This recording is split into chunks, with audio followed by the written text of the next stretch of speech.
All right. Well, then I think it's time to move into our main topic of this episode around Crypto Ratings Council. For those of you who don't know, the Crypto Ratings Council is an organization put together by actually a host of different major players in the crypto space.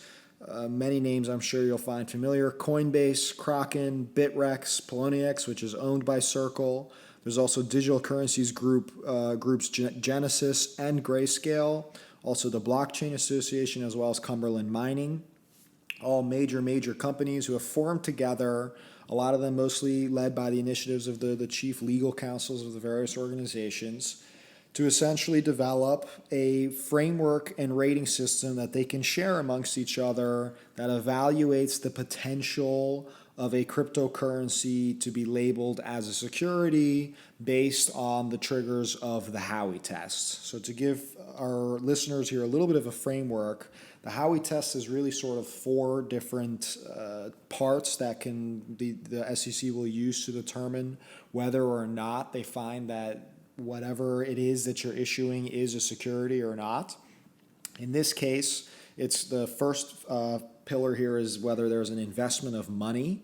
Essentially, the CRC is treating this as, did they raise money before or after they did a utility token sale? Obviously, if you raise money before you do a token sale, you are essentially investing in something. So if you are able to have a utility token developed before you raise capital, that certainly increases your chances of not being labeled as a security. The next pillar is whether there is a common enterprise.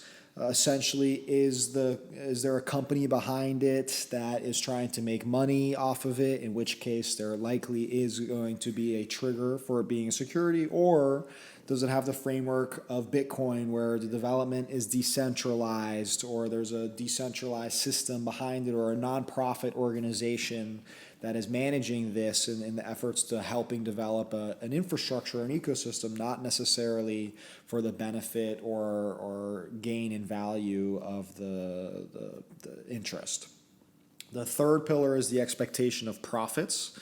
This is an easy one. In this case, the CRC is looking for marketing language that's similar to a securities offering, marketing language that talks about how you might gain a potential ROI or a sense of profits from making and participating in the investment. So anything that essentially would look like triggering it like an investment opportunity as opposed to participating in a project or utility token or a cryptocurrency. And then finally, of that expectation of profits, there's a focus on whether it's solely from the efforts of others or not. In this case, what the CRC is looking for in the token is what's the functionality, what's the usage, is it decentralized, does the utility actually have real true value? If you can burn it, you can actually manipulate the market, and so therefore there's more controls by this common enterprise, so it looks less like a utility token and a lot more like a cryptocurrency. But essentially, these four pillars are what the Howey test sort of sums up as what something could be as a security. And again, the Crypto Ratings Council has come together to essentially award a rating scale that they have come up with according to this framework that they can use to determine whether or not they want to list certain assets. Kyle, I know that we had some community members chime in and share some information about this topic because it is a very interesting one. So I'd love to pass it off to you and hear your thoughts, and maybe you can share what everyone else is thinking. Yeah, so first let's just give a quick little rundown of what the CRC's product that they've put out is. And essentially what they did is they created a list of 20 tokens and gave a rating from 1 to 5 over whether they were more or less likely to be a security, 5 being the most likely to be a security and 1 being the least likely to be a security. So they gave each one of these tokens a rating from 1 to 5 and then gave between 3 and 4, or I guess 2 to 4 bullet points detailing their logic that were very sparse. So it was just a quick little bullet with one line of saying it did this or it did that, and then no real additional information for any of these offerings. So it's a very short, simple kind of MVP style product is what they've put out so far. which has left some of our community members scratching their heads a little bit. And here's why. So as we had here, the full list of tokens that they were considering was actually never disclosed. They didn't give a list of all of the tokens. They did 20, and we certainly know that there are many more cryptos than 20, and certainly even listed on many of these exchanges. There are many tokens that were not included on this list, which seems odd that if you're a partner in this crypto ratings council and many of the assets on your exchange were not listed here, that seems odd to me. And certainly many of our community members feel the same way. And additionally, it kind of makes people believe that the tokens at the top of the list are securities, when in reality anything less than 5 should indicate that it's not a security. And this brings up another question that some of our community members have had over whether, what's the difference between rating something a 4 out of 5 or a 2.5 out of 5 or a 3 or a 1. Wait, 1 maybe means totally not a security, but none of these assets in the 20 have actually been deemed not a security by the SEC. I don't believe. So unless they do have Bitcoin on here, so I guess Bitcoin is not a security, which was recently announced by the SEC. But it's just odd that they would be taking this stance, and many of our community members feel that way. Arbitrary is the word that comes to mind. It seems like there isn't a very strong reference point to what the criteria means and what it, first of all, not announcing the 5s makes it incredibly difficult to figure out what's a security or not. The fact that each one of the cryptocurrencies has an individual sort of description line to it also makes it very difficult to figure out, okay, well, if they had decentralized developers, but they had marketing language and a sale before they had a utility token, what does that score ultimately mean up? It doesn't, there's no weighting to each and individual one of the points of the 4 pillars that I mentioned. So it is definitely very confusing to say the least. Right. It's odd because you'd think that if any of the 4 pillars are violated, that is kind of you're out. If you violate any of the Howey test rules, then that's certainly not a good thing to argue that you're not a security. So having 3 positives and 1 negative might still be a total strikeout in the SEC's eyes. We're not sure. And Herwig actually jumped the gun a little bit in the sense of, we have an article here that was submitted from Brian Brooks, who's the CLO of Coinbase, who said that they will not disclose which assets are given a 5. So they have publicly announced that they're not going to be saying which assets are securities.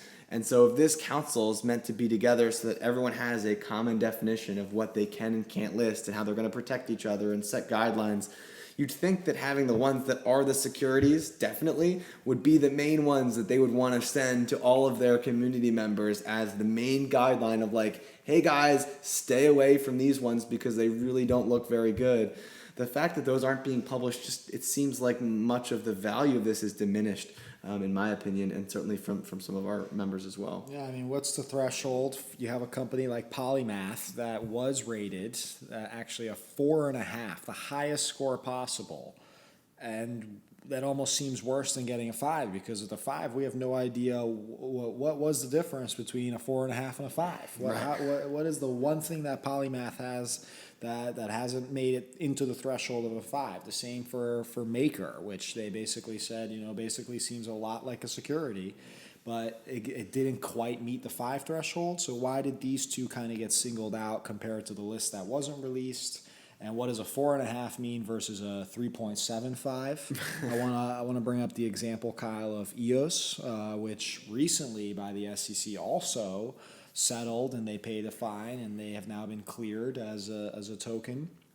But here, according to the CRC, they're rated at 3.75. So one might presume that's pretty close, more close to the security side. So again, it's hard to read into this. It's definitely very confusing. It seems like a very strange move. I'm not really sure what they're trying to accomplish with this other than potentially legal benefits for CYA when they do run into issues with the SEC for listing specific assets. They at least potentially could say, hey, we've developed a system to try and figure out how to go about listing tokens, and we've looked into making sure that they aren't necessarily securities, but they can at least say that they tried because the SEC hasn't themselves put out any kind of guidance per se to follow. So that has to be at least what I assume is the reason that they launched this. But again, the suspicious 20, the lack of reference and framework to this whole thing certainly doesn't make it very professional, doesn't make it very institutional, it doesn't make it even almost fair in a sense, because we don't know what judgment really was used to come up with these scores and what these scores even mean. It seemed like they were almost caught between two minds, where they could have kept this list private and maybe just shared it between each other and said, hey, look, these are the ones that we really want to be suspicious of in terms of what we're listing and what we're promoting, because it may cause liability in the future. And then part of them wanted to be public about this and be leaders in the regulatory space. But it seems like they must have gotten shot down legally or something like that, because the really lame bullet points that have almost no detail and don't go into any description of what they might mean in context. It just seems very odd. It doesn't seem like this is going to be useful for anyone. It seems like almost just an image play that they're just, hey, look, we're trying to do this, and I don't yet see the value. That being said, we'll have to see what happens. I'm hopeful that maybe this is kind of an MVP style of thing, and they're looking to roll this out slowly. But again, you'd think that large institutions like a Coinbase, wouldn't put out a half-baked product. But on top of that, I think the EOS example is a good one, because EOS's rating still hasn't been changed. I mean, there certainly is a big bullet point that they could add now, settled with the SEC, that you'd expect would change that rating. That was a week ago. So we haven't seen the rating change. We haven't seen any information change. So how frequently is this going to be updated? How frequently are they going to be on top of that? We're just not sure yet. I think the legal component is something that you're very right about, in the sense that if they release the fives, are they opening themselves up to liability from these companies suing them for exposing them as securities, if you will? Or is it that they're not trying to do the SEC's job per se? It certainly is very interesting, because they also rated one token that is really much so in the spotlight right now regarding the fact of whether it's a security or not, and that's Ripple, or XRP, which in this case is CRC rated a 4. Again, 4 being very, very high in this scale. And a couple episodes ago, we talked about how Ripple is being sued for being a security, and in fact that the case around Ripple could actually have a very industry-defining impact on what happens with it. And so this is further ammo that can now be used. In fact, the Ripple lawsuit, in counter to it, Ripple actually responded and said in the UK, the FCA, the SEC equivalent there, they actually have already clarified and created a framework for the different tokens. And they classify them between exchange, security, and utility tokens. And in this case, Ripple is actually labeled as an exchange token, not a security token. So they're actually claiming this as evidence as to, again, why they're not necessarily a security. Of course, that really has no official impact on what its status is here in the US. And with high-profile cases like EOS going down with the SEC, I imagine that Ripple or XRP is certainly on their radar and being looked at. And so I wonder if this is going to have any impact on that. Probably not. I'm sure the SEC is not even looking at this whatsoever, but maybe they are, and it'll be interesting to see if this fast forwards or accelerates anything.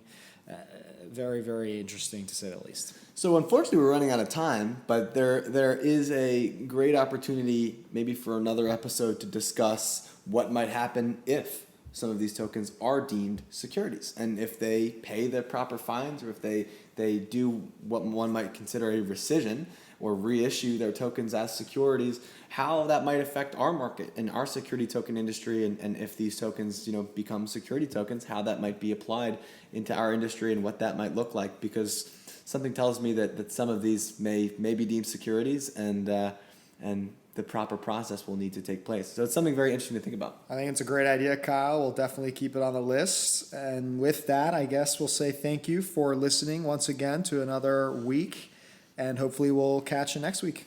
Thanks for listening. Talk soon.